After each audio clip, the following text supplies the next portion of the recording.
नमस्कार, मनोदल श्रेया क्लासेस में आपका स्वागत है। आज हम पढ़ेंगे राज्य राजनीतिक सिद्धांतों के बारे में, अर्थ एवं उपयोगिता के बारे में। तो राज्य और राजनीतिक सिद्धांत, अर्थ एवं उपयोगिता है, जिसमें जितने भी इम्पोर्टेंट क्वेश्चन बनते हैं उन सभी इम्पोर्टेंट क्वेश्चनों को हम एक एक करके देखेंगे। तो सबसे पहले स्टेट शब्द आता है कि ये किससे उत्पन्न हुआ है। तो ये स्टेट जो शब्द है वो लैटिन भाषा से उत्पन्न हुआ है। ऐसा क्वेश्चन आता है कि स्टेटस शब्द है वो किससे उत्पन्न हुआ है। तो स्टेट यानी लैटिन भाषा से ये उत्पन्न हुआ है। पंथ निरपेक्ष राज्य से क्या आशय है।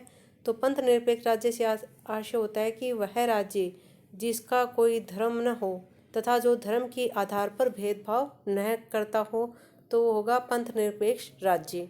राजनीतिक शब्द की उत्पत्ति हुई थी। तो राजनीतिक जो शब्द है, ये जो शब्द राजनीतिक है, वो उसकी उत्पत्ति हुई है यूनान में। नेक्स्ट है कि राजनीति को सर्वोच्च विज्ञान की संज्ञा दी। राजनीति को सर्वोच्च विज्ञान की संज्ञा दी थी अरस्तु ने। नेक्स्ट आता है कि राज्य स्टेट शब्द का सर्वप्रथम प्रयोग किसने किया था। तो राज्य या स्टेट शब्द का, राज्य के लिए जो स्टेट शब्द है उसका सर्वप्रथम प्रयोग किया था मैकियावेली ने।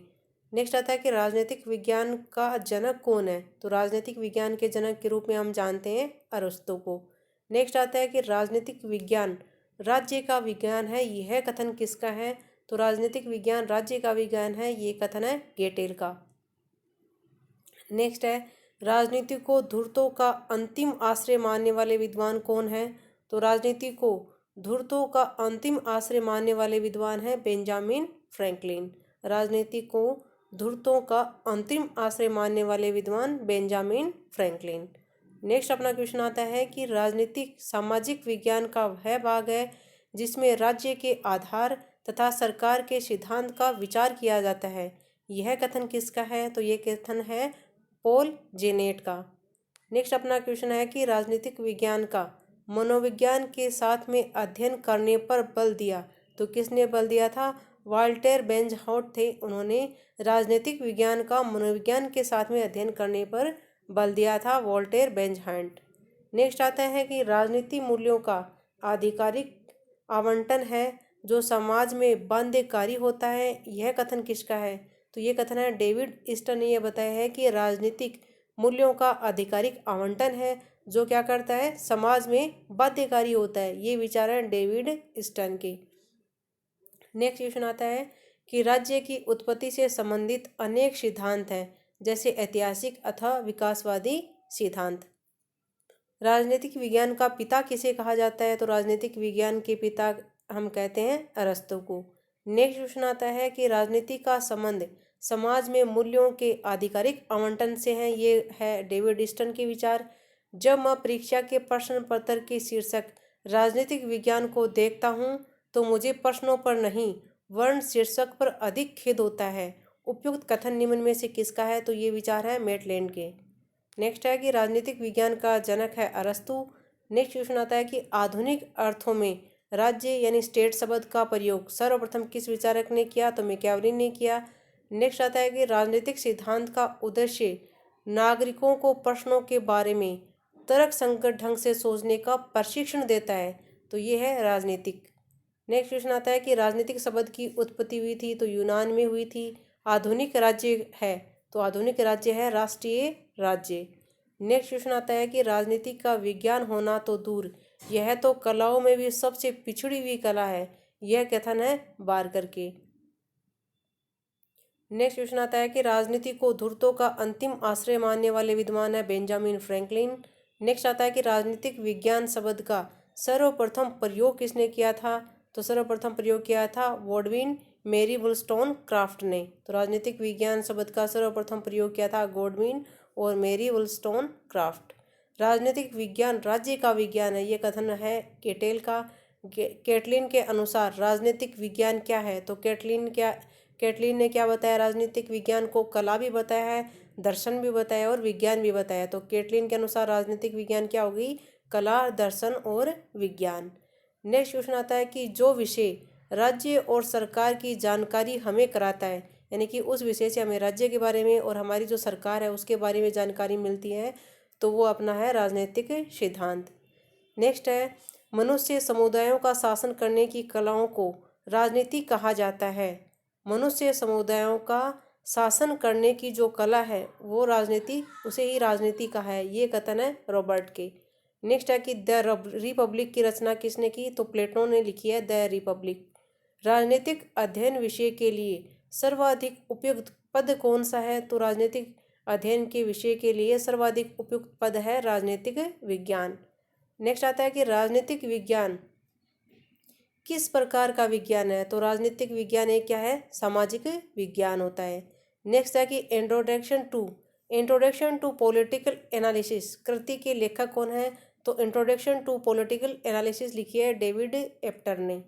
नेक्स्ट क्वेश्चन आता है कि राजनीतिक विज्ञान एक कला है क्योंकि इसका उद्देश्य सर्वोच्च शुभ की उपलब्धि है, और राजनीतिक विज्ञान का उद्देश्य मानव जीवन को श्रेष्ठतम बनाना है, यानी सर्वोच्च शुभ की उपलब्धि करवानी है और मानव जीवन को क्या बनाना है? श्रेष्ठ बनाना है। इस वजह से हम क्या कह सकते हैं कि राजनीतिक विज्ञान क्या है? एक कला भी है। नेक्स्ट है कि राज्य की उत्पत्ति के संबंध में ऐतिहासिक सिद्धांत किसने प्रतिपादित किया? तो राज्य की उत्पत्ति के संबंध में ऐतिहासिक सिद्धांत प्रतिपादित किया था सर हेनरी मैन ने। नेक्स्ट आता है कि राजनीतिक को सर्वोच्च विज्ञान की संज्ञा दी। तो राजनीति को सर्वोच्च विज्ञान की संज्ञा दी थी अरस्तु ने। नेक्स्ट अपना क्वेश्चन आता है कि राजनीति की पुस्तक पॉलिटिक्स की रचना किसने की? तो पॉलिटिक्स लिखी है अरस्तु की बुक है ये पॉलिटिक्स। राजनीतिक शब्द किस भाषा के पोलिश से बना हुआ है? तो राजनीतिक जो शब्द है, जो पोलिश शब्द है, वो बना हुआ है ग्रीक से। पोलिश शब्द का संबंध किससे होता है? तो अगर पोलिश शब्द को हम देखते हैं तो उसका संबंध होता है नगर और राज्यों से होता है। नेक्स्ट आता है कि राजनीति संगठित समाज का अध्ययन है। ये कहा है कैटलिन ने। कैटलिन ने क्या कहा है कि राजनीतिक संगठित समाज का अध्ययन है। राजनीति सिद्धांत के करते हैं वर्णन करना, समालोचना, पुनर्निर्माण यानी उपयुक्त सभी। तो इसमें उपयुक्त सभी होगा। राजनीतिक सिद्धांत के करते वर्णन करना भी है, समालोचना भी है और पुनर्निर्माण भी है। राजनीतिक दर्शन का संबंध किससे होता है? तो राजनीतिक दर्शन का संबंध मानकों से भी होता है और मूल्यों से भी होता है और आदर्शों भी होता है। तो राजनीतिक दर्शन का संबंध किससे हुआ? मानकों, मूल्यों और आदर्शों से। अपना नेक्स्ट क्वेश्चन आता है कि राजनीतिक दर्शन का जनक किसे कहा जाता है? तो राजनीतिक दर्शन का जनक कहा जाता है प्लेटो को। नेक्स्ट क्वेश्चन है कि राजनीतिक विज्ञान के जनक हैं अरस्तु। राजनीतिक विज्ञान का प्रथम वैज्ञानिक दार्शनिक है। तो राजनीतिक विज्ञान का प्रथम वैज्ञानिक दार्शनिक है अरस्तु।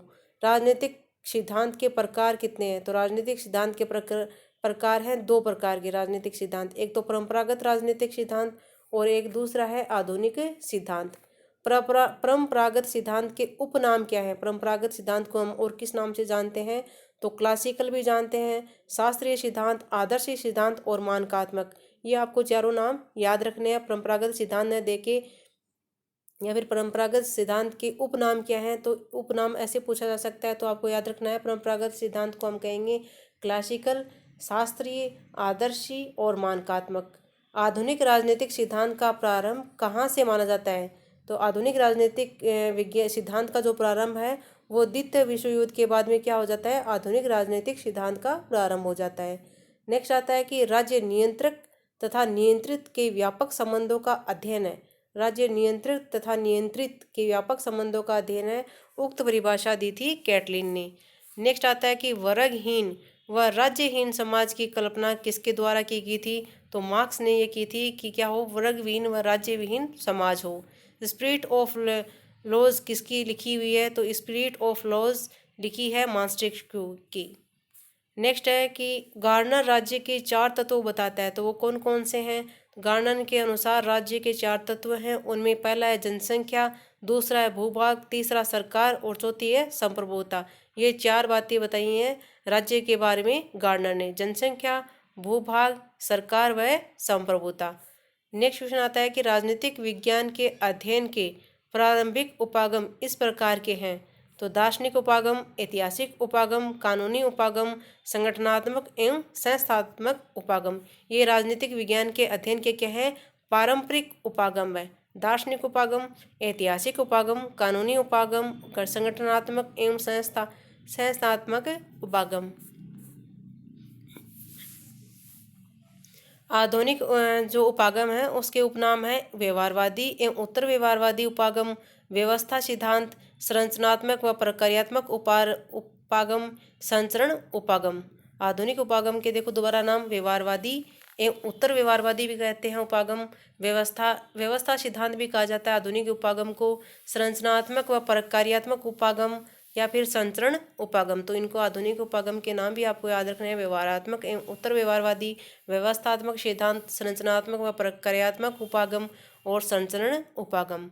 नेक्स्ट आता है कि राजनीति शास्त्र का प्रारंभ और अंत राज्य के साथ होता है, यह कथन किसका है? तो ये गार्डनर के विचार है कि जो राजनीतिक शास्त्र है उसका प्रारंभ और अंत भी क्या होता है? राज्य के साथ ही होता है। ये विचार है गार्डनर के। नेक्स्ट अपना क्वेश्चन आता है कि राजनीति शास्त्र राज्य और सरकार की सामान्य समस्याओं का अध्ययन करता है, यह कथन है गिलक्राइस्ट के। नेक्स्ट आता है कि राज्य विहीन लोगों को कुंठित सभ्यता वाली कहने वाले विद्वान कौन है? कि राज्य जहाँ पे राज्य नहीं है वो क्या है? कुंठित है, ये कहने वाले हैं टाइनबी। अपराधी को दंड पाने का अधिकार है, किसका मत है? कि अपराधी को क्या है? दंड पाने का अधिकार है, ये विचार है हिगल के। नेक्स्ट आता है कि किस विद्वान का मानना है कि राज्य समाज के सभी संकीर्ण स्वार्थों से ऊपर है? तो लोग ये मानते हैं कि राज्य समाज के सभी संकीर्ण स्वार्थों से भी क्या होता है? ऊपर होता है। नेक्स्ट है कि मार्क्सवाद के अनुसार राज्य क्या है? तो मार्क्सवाद के अनुसार राज्य एक वर्गीय संस्था होती है। मार्क्सवाद ने क्या बताया है? कि राज्य क्या है? एक वर्गीय संस्था।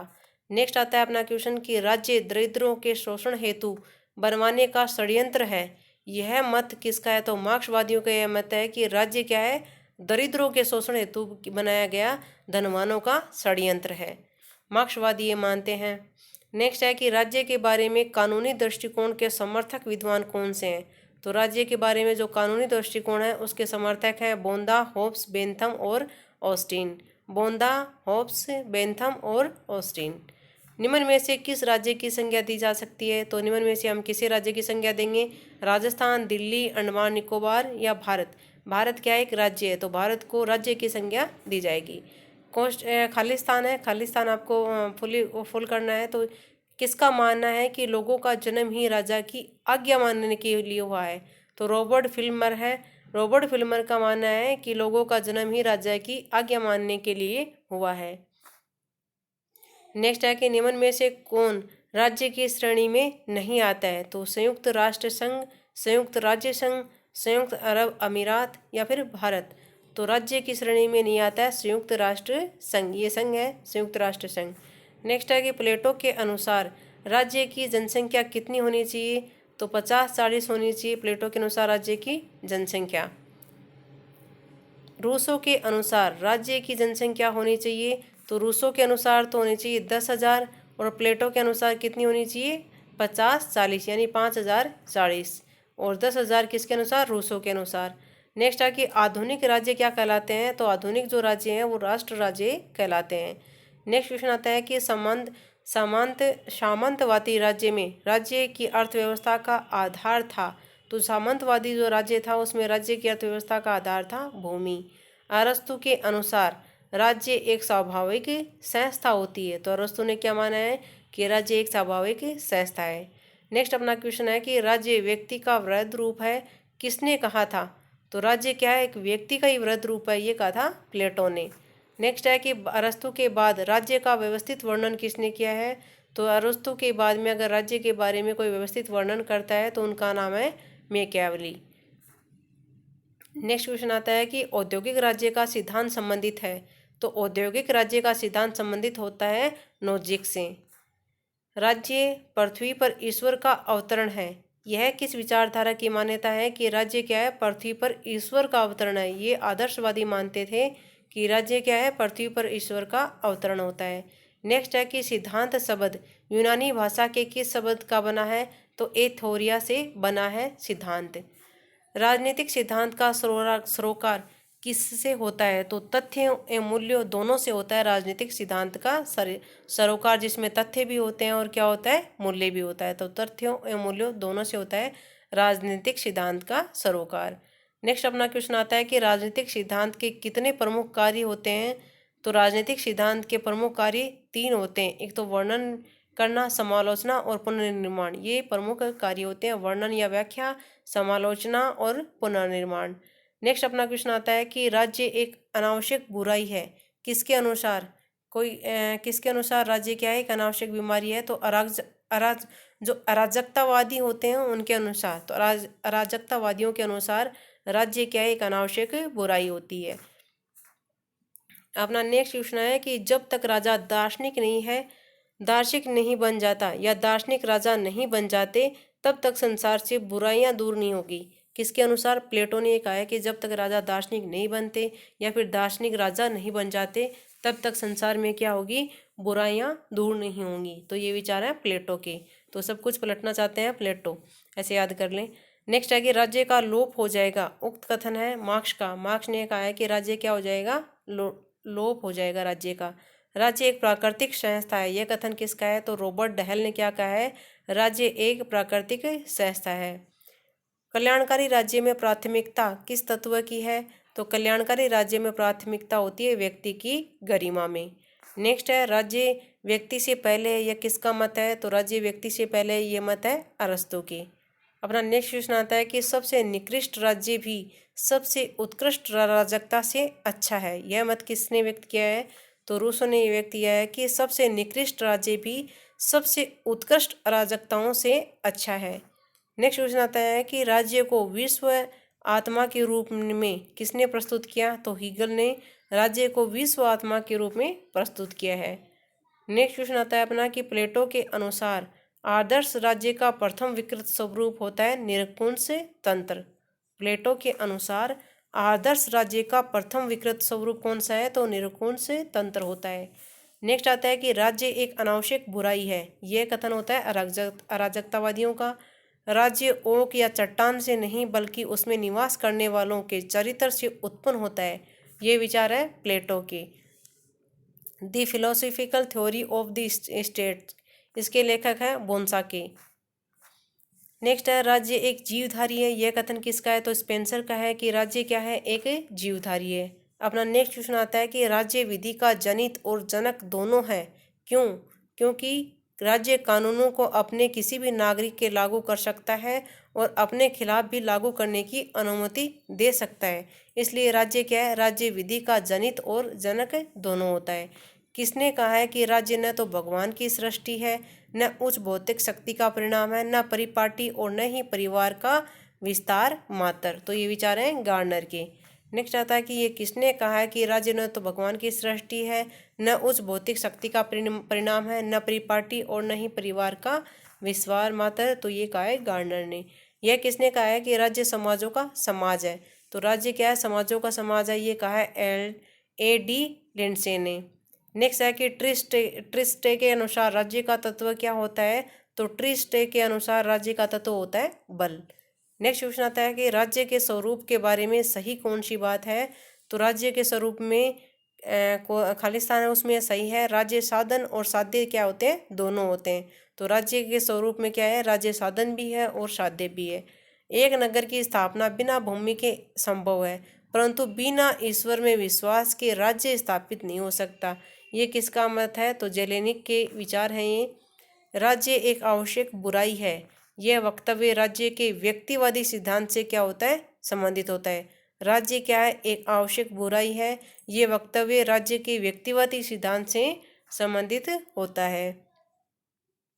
अपना नेक्स्ट क्वेश्चन की इच्छान की शक्ति राज्य का आधार है, किसने कहा है? इच्छान की शक्ति, इच्छा न की शक्ति राज्य का आधार है, तो ये क्या है? इच्छा न की शक्ति राज्य का आधार है, ये कहा है ग्रीन ने। इच्छा क्या है? इच्छा न की शक्ति राज्य का आधार है, ये विचार है ग्रीन की। वह कौन सा प्रथम लेखक था जिसने भूमि को राज्य का आवश्यक तत्व बताया? भूमि को आवश्यक तत्व बनाने वाले राज्य को कहा था केलबर ने। नेक्स्ट है कि राज्य के लिए कॉमनवेल्थ शब्द का प्रयोग किसने किया था? तो हॉब्स ने कॉमनवेल्थ शब्द का प्रयोग किया है राज्य के लिए। किसने कहा है कि राज्य सर्वोत्तम समास है? राज्य की इच्छा सामान्यतः संप्रभु इच्छा होती है, तो ये गियर के विचार हैं। 15 अगस्त 1947 से पूर्व भारत राज्य नहीं था क्योंकि इसके पास संप्रभुता नहीं थी। तो 15 अगस्त 1947 के बाद में भारत क्या बन गया है? एक राज्य बन गया है। पहले क्या था? ये राज्य नहीं था, इसके पास अपनी संप्रभुता नहीं थी। नेक्स्ट है कि आधुनिक काल में राज्य शब्द का पहली बार प्रयोग किया था मैकियावेली ने। मार्क्स के अनुसार राज्य क्या होती है? एक संस्था होती है, वो भी अस्थायी। राज्य ने क्या माना है? राज्य को क्या माना है मार्क्स ने? एक संस्था माना है, वो भी अस्थायी। एक ग्रामर ऑफ पॉलिटिक्स किसने लिखी है? तो लोस्की की है ये, एक ग्रामर ऑफ पॉलिटिक्स। अपना नेक्स्ट क्वेश्चन आता है कि राज्य एक आवश्यक बुराई है। ये विचार है हर्बर्ट स्पेंसर के। नेक्स्ट क्वेश्चन आता है कि राज्य एक शीशे के मकान में रहता है। ये कथन है हेक्सले के। हेक्सले ने क्या कहा है कि राज्य एक शीशे के मकान में रहता है। नेक्स्ट है कि समुदाय कोई कल्पित नहीं होते, बल्कि वास्तविक व्यक्ति होते हैं जिनका अस्तित्व राज्य से भी पूर्व का होता है। इस विचार का प्रतिपादन गियर के द्वारा किया गया था। नेक्स्ट है कि राजनीतिक विज्ञान राज्य के अतीत की ऐतिहासिक खोज और राज्य के वर्तमान की विश्लेषणात्मक व्याख्या और उसके आदर्श स्वरूप की राजनीतिक विवेचना है। यह कथन किसका है? तो ये केटल के विचार हैं। नेक्स्ट अपने वीडियो में पढ़ेंगे हम परंपरागत एवं आधुनिक दृष्टिकोण से जितने भी क्वेश्चन बनते हैं उनके बारे में। Okay, thank you for watching my video.